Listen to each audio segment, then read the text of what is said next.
Right now, I could have my sight for the rest of my life, or I could be blind tomorrow.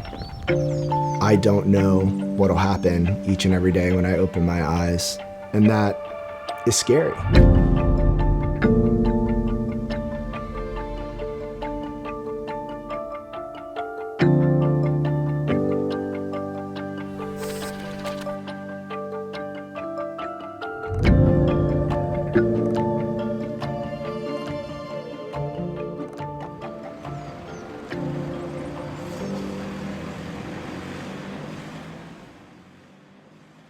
When I was 10 years old, I woke up one morning and I couldn't see out of my right eye. I told my parents, and I think they were in a bit of disbelief. They dropped everything and they took me into New York City. At the end of the day, we ended up at a doctor's office, and he sat us down and he explained that I had a condition called Best disease. I needed treatment because that day I was actively losing my sight. That was the day where my life changed.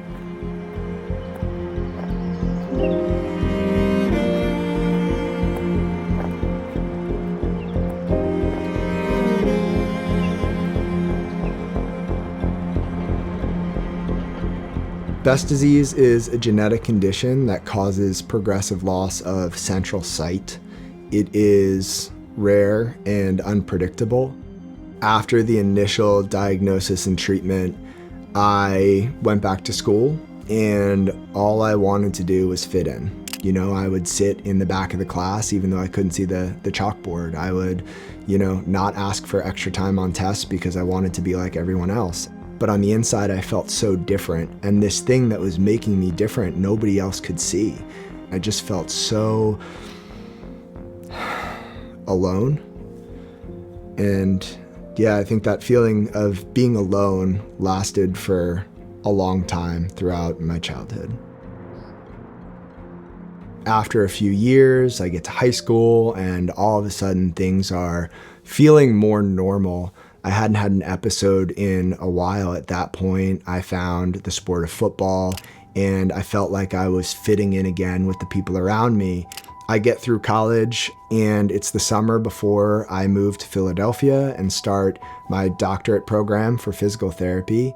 And then all of a sudden, in the summer of 2016, I became legally blind in my right eye. My family took a vacation, and so we're on a beach, and all of a sudden I noticed that things are changing again. After a number of years with steadiness in my sight, I realized that I'm now losing it again. And I'm having an episode, and I spend the entire vacation in a dark hotel room. That was a really hard time in my life because I was about to make this transition. I was about to move on to this next chapter that I was so looking forward to, and Best disease was in the back of my mind, and all of a sudden life brings it to the forefront. I did worry about going completely blind, and again, I don't know if I'll be able to make it through school with my sight. I don't know if I'll be able to finish the program because of my eyes. And that first year of school was hands down the hardest, darkest year of my life.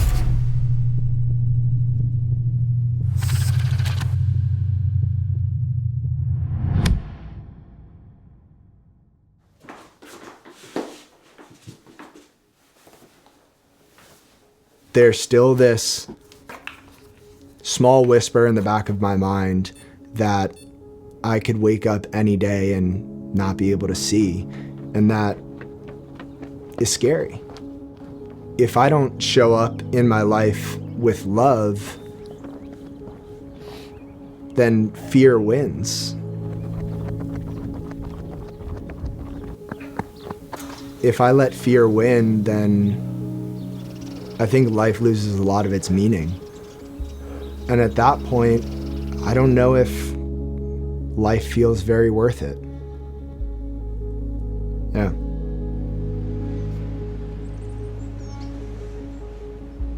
I was really sad for that year.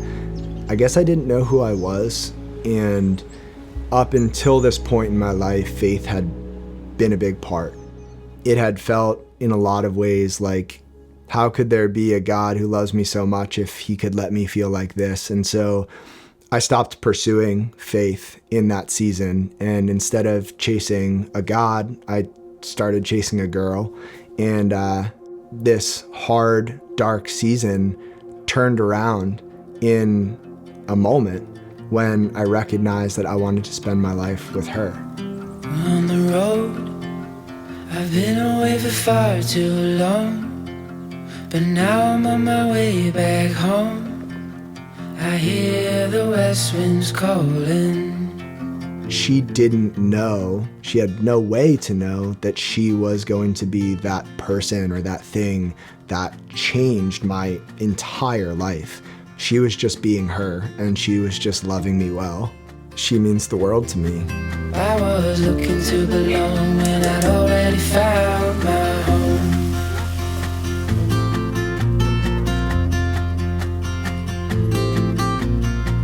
I felt like I owed it to her. I couldn't change my circumstances. I couldn't change the condition that I'd been given, but I could change my perspective, and I could control how I chose to see it, and that would in turn impact her and all the other people in my life. And so that was where it began to change for me. To progress again, man must remake himself, and he cannot remake himself without suffering, for he is both the marble and the sculptor.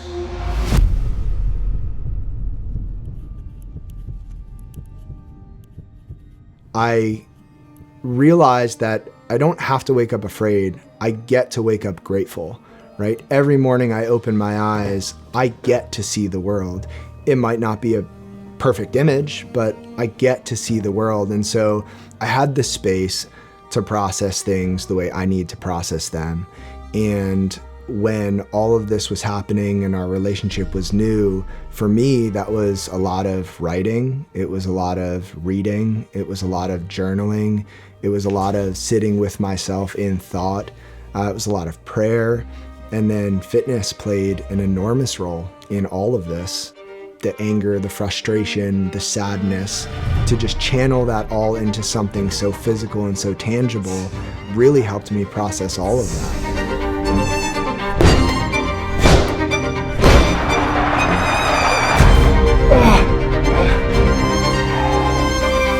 Life is just not about what happens to us.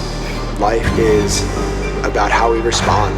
The rest just isn't up to us, and we have to let go and surrender to that.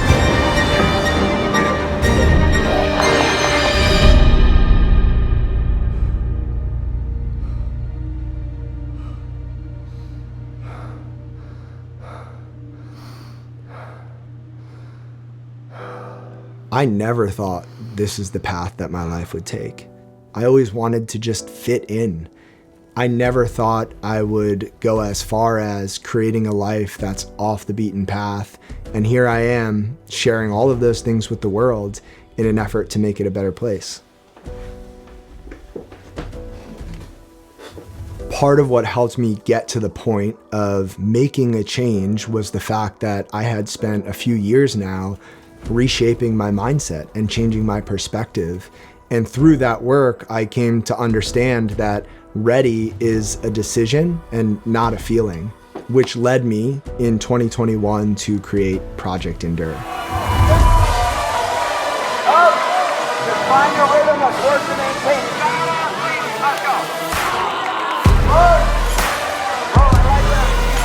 You are always one person, one conversation, one experience away from a completely different life.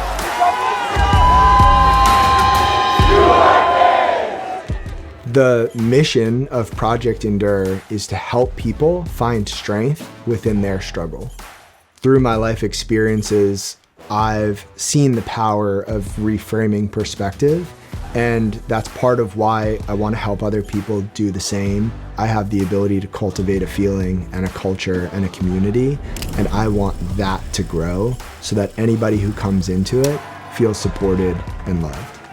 I'm grateful to be going blind because what I've lost in sight, I've gained in vision. The less and less I've been able to see of the physical world around me, the more and more I feel like I've been able to close my eyes and just dream and imagine and tap into that perspective. And at the end of the day, I wouldn't be who I am without this struggle, without this challenge. And so I wouldn't change it for the world. You are planted, not buried, and there is no strength without struggle.